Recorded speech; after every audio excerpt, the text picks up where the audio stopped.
This is a Power 98.7 podcast. Now we're talking. Subscribe to Power 98.7 podcasts in iTunes or wherever you get your podcasts. There's more on power987.co.za. Power Solutions is proudly brought to you by Ntiyiso Consulting. Ntiyiso Consulting. Truth, trust, results. Truth, trust, results. Get Ntiyiso Consulting, and we are discussing Power Solutions. As I've already indicated, this is an initiative that was launched about 2 weeks ago right here on Power Business, and we practically are going to hit the ground running, looking at solutions, case studies, as well as feasibilities of challenges, how you get over some of the challenges that you may be facing as a business. We are joined in studio this evening by Mr. Andisa Ramavhunga, and he's going to be talking to us as a Group Chief Advisor at Ntiyiso Consulting on most of the case studies that we had already started mentioning just last week as an example of problem solving. Good evening. Good evening, Tomi-san. How are you? I'm well, thank you so much. Bafana still at 0-0, so we'll have to wait and see how the evening proceeds. We are not problem solving Bafana though. Last week we kicked off this, 2 weeks ago, this conversation about the challenges that have been at least solved by Ntiyiso on the likes of SASA. We use that as a case study, but I'm seeing that, of course, there are many others that you and I are going to go through. One that hits me personally is the driver's license testing situation, the eNatus system. Yeah. That is one that is proving to be a challenge. So in a case study like that, if one is unable to gain access to the program that is available online, and we are having difficulties as drivers as well as those who are prospective drivers to get onto the platform that is so new and it's meant to make things easier, but it's not. So let's start maybe with that case study as to creating a solution, but it's proving to be a problem. So you have to basically go back to the drawing board. Yeah, it's quite interesting that you mention the licensing department. Yeah, but, it's because I'm struggling. Processing problems are besieging what I call SOEs, or the social security net companies. I mean, it's not DTLC, right? Yeah. The recent one is the NEFSAS, with the students who are not able to begin their studies this year because of funding. Their applications have not been processed. Yeah. We've had the likes of the Road Accident Fund, were similarly in the same space. But maybe before we talk about processing, because processing is a very critical element of an organization. This is how an organization creates value.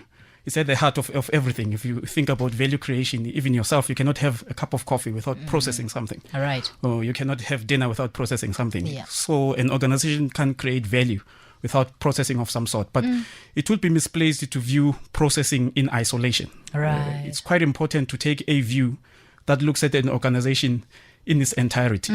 It's like a bit like an orchestra, if you think of it. It's made up of various components, right? There's a conductor, there's a soprano or a singer, there's the pianist and the violinist. All of them needs to play in tune to create the perfect harmony. The organization is exactly the same. There are a number of elements that over and above processing are quite critical in an organization. Strategy is key, and we'll talk about that because it hits very much the likes of the UIF and the limited funds that are not available for the last scheme that's, I think, is about to expire or stopped at the end of March, which is TES. The amount of money available to compensate people in the Road Accident Fund. I mean, those are issues of strategy and business model, which are critical when you have to think about processing. You also have to think about the people that you employ in an organization, their skills and capabilities. You have to think about how the organization is structured, which we'll talk about in a bit, and the routines that are behind or supporting an organization. And culture, something that's least spoken about, plays a huge role in processing. But nonetheless, processing is very important because it's how we create value. So one of the things we always advocate when you think processing is quite important to understand the baseline. Understand how you create value as an organization.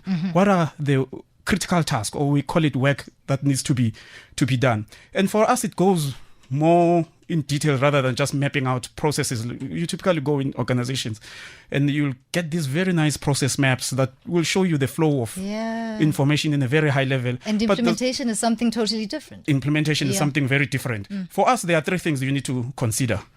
I did say it's about the customer. And from the strategy, you'll determine who the customers are. And you have to understand their requirements or their demand on the process. That's the first starting block. Typical example, location. Yeah. It's a customer demand. If you are the road accident fund and people get injured in Mqanduli, you need to be there to originate the claims. So you need to understand that. Turnaround times. It takes, I think, the last time I checked, the road accident fund was 3 to 5 years, right? To settle it takes quite a long time. So it's quite important that the starting block is understand what the customers demand of your process. You then go to the next step that says understand the process itself. Map up the process is still a worthwhile exercise, but more importantly, understand what the economics, what I call of the process. The flow of information. How many people do you need in each process steps? The cost of operating, right? I mean, cost of administration is very important, and we've seen this in a number of institutions. Understand throughputs. Be able to identify where work gets stuck.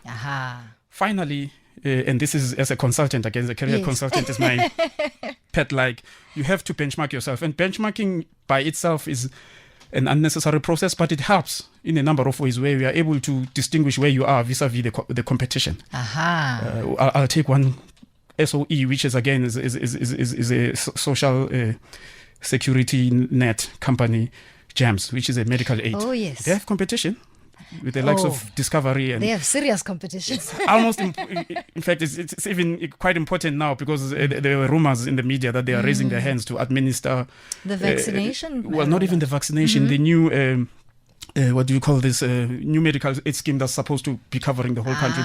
Yes. The word will come back. The Discovery, I think, was raising their hands. So it's quite important that the NHI. The NHI, yes, National Health Insurance Act that's coming up.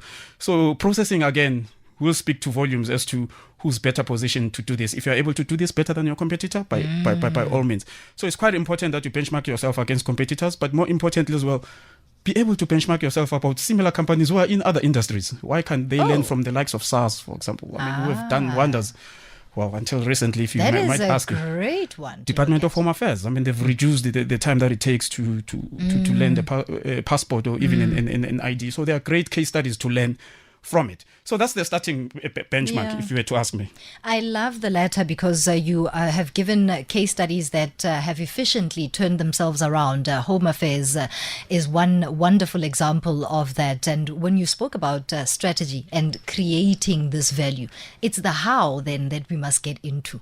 Because once you start problem solving, yes, the ideas will be on paper, and then the implementation stage comes. How do we marry the two so that the results are effective?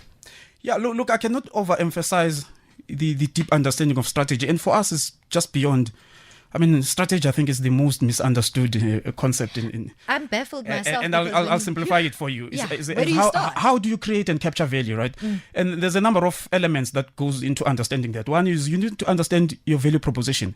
What value are you creating for who? And how are you delivering it? I'll bring it home. So if you were to think South African citizens who are, I mean, we all have the same equal right to certain benefits that the social security net companies. I'll go back again to, let's say, the compensation fund. Yes. Where if I'm injured in the workplace, they need to compensate me. All right. But our situations differ. If a farm worker gets injured vis-a-vis someone who lives in Sandton sleeps in a floor. Yeah.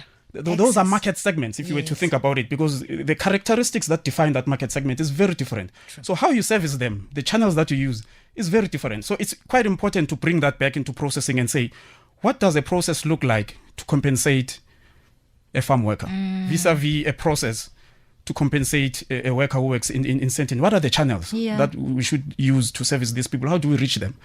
What sort of benefit as well? Because I mean, unfortunately, South Africa is an unequal society. Hey, so how you compensate people must take into consideration your economic status, right? And this is where the business model comes in. And again, it's not as simple as that in this, because business models are defined by regulations and laws.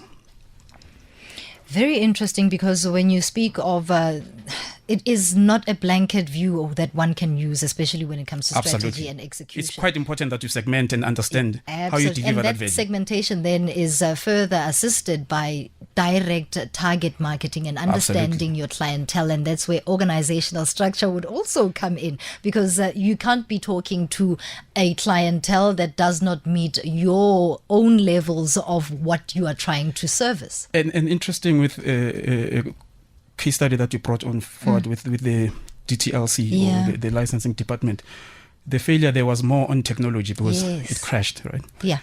And automation is a very noble idea.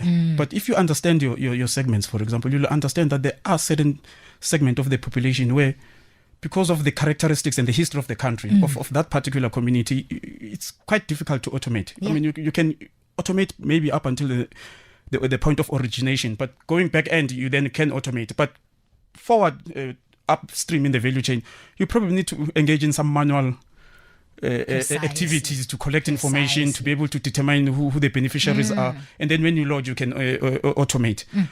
Again, technology is I think, is a lot of people think of it as a panacea to a lot of processing, and which is we advocate, because you do need to find technology, but you need to implement it properly. Yeah. And there's a way, by the way, which says take a phased approach. Don't use this big bang approach in terms of, technology failures have been spectacular. There's certain clients we will not even mention, where we have to write off these things in the millions of rents. So it's quite important to do it in a structured way. We always say go for quick wins or small innovations, incremental innovations. Build it in a systematic way, so that you don't disrupt service delivery. The big bang approach, they're very expensive. Billions and billions of amounts are put in there. Not only in the public sector, by the way, even in the private sector, these amounts have to be written off eventually. Baby steps, but baby steps that are going to fundamentally move you forward. It's about serving the people. Yeah. You should not lose that sight. Yeah. When we speak of technology, I'm very, very intrigued by the manner in which we are moving, and at a very fast pace. Like we didn't expect this. Due to COVID-19, we then have to pivot, and businesses have to do exactly the same. And you may find that some do not have that big budget to do so that they meet their service requirements. How do we then deal with that in the current space that we are in? One would be working from home, but maybe the system is currently not working with you, and it's not aligned to the type of dispensation that we find ourselves in. This is going to be a problem solver for quite some time. For the longest of time, but it's calling upon us to create innovative business models to solving that problem. We've been fortunate to be involved with an outfit, and we don't want to punt a lot of people who are coming in the education sector, funny enough, where you are able to deploy technology, but it's the ability for it to be flexible, which is a big part of processing. You should be able to operate optimally when you are online, but you'd be able to provide the similar services when you're offline. But again, there's capital investments required in that. It's going to require a number of stakeholders to get together to leverage or at least de-risk these projects for the small as a small player. But that said, you'll be surprised as a small player the amount of technologies that are available out there, open source and free. I mean, I can think of a lot of process automation, a number of tools that can automate processes. I mean, creating a website is not as costly as it used to be. An e-commerce website, which has the capability to, by the way, to originate whatever claim or process or service that you need to do. You can then obviously you need to skill yourself up a bit, which is for the newbies is probably quite easy in the new technologies. But there's quite a lot involved. Tumisang, by the way, that does not say people cannot go out there. People can still go out there. You just need to observe the COVID protocols. Oh, yeah, absolutely. Benchmarking, that I found extremely interesting, because when you mentioned cost, immediately those two then started aligning in my head that, yes, when you do benchmark your business in terms of your competitors and even those who are in different sectors, the cost then becomes quite important, because what you then determine as a service charge would have to still be benchmarked with market activity. Absolutely. Sometimes businesses get get this completely wrong. I mean, one item that you can buy at one store, as an example, for in the retail space, you'll find it elsewhere at a far lesser cost. The reason why we call processing critical task in the world, this is how you create a competitive advantage, right? One of the ability that processing is able to give you as a business is exactly that, to be able to deliver something much more costly than the rest. I mean, you can do two things. You can price yourself at the same level as the other guys and cream the profit in between, or you can decide to price yourself less so that you are much more attractive. But again, strategy is important when you're deciding on these matters. In the social security net space, and I always like this because this is where almost all of us are impacted. It's very important to be able to deliver a service at a cost-effective manner. It's pointless being able, if you are a SASA, to deliver a rand for the indigents of this country, but it's costing you 120 to do that. It becomes uneconomic and unaffordable. And by the way, the reason why you want to reduce the cost of processing is because you want to create a surplus, right? Because the more money you have, or the less it costs you, the more money you have, the more you are able to divide the benefit and give it to the rest. I mean, we're all cash constrained. The country, the fiscus is cash constrained. Households are cash constrained. Cost becomes a very critical area where you are able to create a surplus. And there's no burning platform than now to push all these SOEs to be cost efficient. Absolutely. And at the heart of it is processing. How has COVID-19, though, changed the dynamics of businesses trying to, number one, stay afloat, and secondly, make a turnaround that is going to fit the climate of the so-called new normal that we are walking into? Because it's quite uncertain and it's a bit muddy in terms of what do we know, what don't we know, what is sustainable, what is likely not to be sustainable. It's confusing.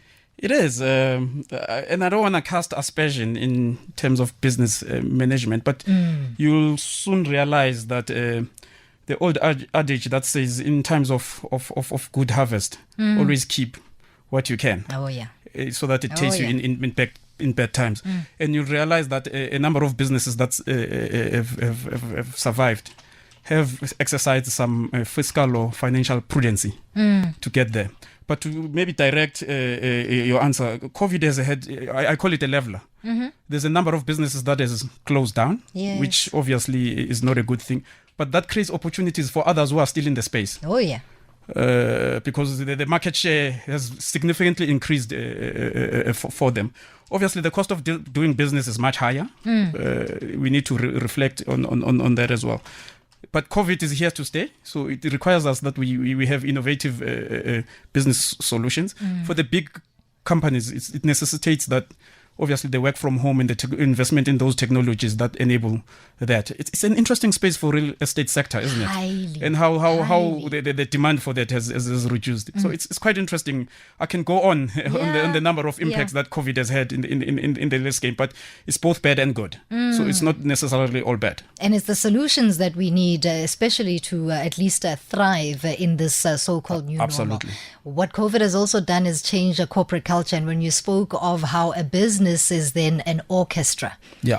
What forms the symphony in an orchestra is the corporates that employ human beings, you and I, individuals. We are breathing, we are alive, but the dynamics have changed so much. To what extent does the corporate culture then have to meet the service that you are looking to provide to your clientele so that it meets and it is a marriage of minds when you present yourself as an entire entity? It is a holistic entity that also speaks to your corporate culture as well as what is represented by your employees. Because it's quite attractive. Cliched saying that says culture eats strategy for lunch, dinner. So I cannot overemphasize the need to create a superior culture in an organization. You can forget the skill set of the people. You can even forget how adequate your strategy is. But if you understand processing, which is work to be done, and you have the right culture, you can almost supersede and get over the hurdles of the lack of element, even in organization, by the way. Because when you have a culture of people who are diligent, people who are go-getters, people who are hungry, people who are willing to sacrifice and go out there, we are able to create even processes where they don't exist, organizations where they don't exist, markets where they don't exist. So companies, by the way, and this has been proven by a lot of literature, that the long-lasting companies, the reason they last longer, market changes would always be there. They say if you're chasing the JSE to be number one, it's always temporary. Yeah. If you're chasing the share price, it's always temporary. If you're chasing profits, it's cyclical. But a good culture in an organization will always make sure that you are able to harness in good times and able to sustain the bad times. What I love about the element of corporate culture and how it feeds into the progress of a business is that you actually end up having employees or a family structure that is self-advertising through their work and through what it is that comes out of their mouth. Because Absolutely. when you speak of the corporate that you are employed in, you speak of it passionately once that corporate culture is highly defined and it is a comfortable space. I look forward to even more conversations with you because this is quite exciting. Problem solving is critical at this point in our lives for businesses in COVID-19. But what is even more exciting is that this has never been done before. We hear of challenges outside elsewhere, but we hardly ever tackle them head on. So it's going to be an exciting ride. Thank you so much for your insights this evening. Thank you very much, Andisa. That is a Group Chief Advisor at Ntiyiso Consulting, Andisa Ramavhunga, speaking to us this evening about a number of issues. I actually thought we were going to get into even more case studies, but I am extremely satisfied in that we started and kicked off this particular initiative with a well-rounded conversation that speaks on points that we are going to expand even far more in the coming weeks of this particular segment that we launched 2 weeks ago right here on Power Business. What is your experience, especially in COVID-19 as a business? You could be a big corporate or you could be a small entity. Do give us a call as always. This is a feature that is going to come to you on Thursdays right here on Power Business, and we take your calls on any matter that you want to respond on given the content that we discuss. 0861 987 000 is the number you dial us on. On WhatsApp, we take your voice notes as always on 083 303 7093. You can also respond on Twitter. The account to use there is at PowerFM987 and the hashtag is Power Business. Your emails, we take those on Power Business at power987.co.za. It's news time. Power Solutions was proudly brought to you by Ntiyiso Consulting. Ntiyiso Consulting. Truth, trust, results. You've been listening to a Power 98.7 podcast. For more podcasts, visit power987.co.za or subscribe wherever you get your podcasts.